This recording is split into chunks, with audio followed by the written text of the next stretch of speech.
Today marks 40 years since the deadly shooting at Grover Cleveland Elementary School. On January 29th, in 1979, 16-year-old Brenda Spencer opened fire from her home across the street from the campus. 2 people were killed. 9 others, including many children, were injured. News 8's Steve Price is live at San Diego Unified Headquarters tonight with a look back at that tragic day. Steve?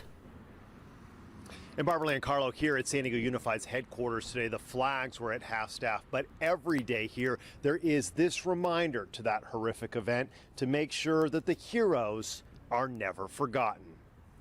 These pictures of fear and chaos from 40 years ago, but for many who were there, it is still a fresh and painful memory. Here I'm 40 years later, tears still. Chris Stanley was just 8 years old that day, January 29th, 1979.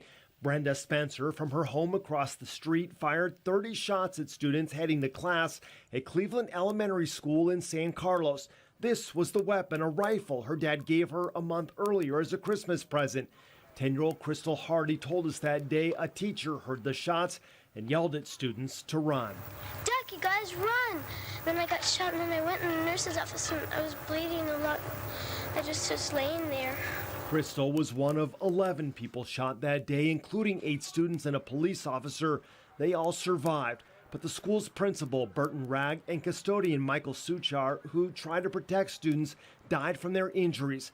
Spencer was arrested after an hours-long SWAT standoff and told officers that she did it because she didn't like Mondays and wanted to have some fun.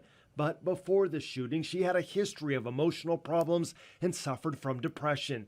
She pleaded guilty to 2 counts of murder and was sentenced to 25 years to life in prison. She spoke to News 8 from behind bars in 1993.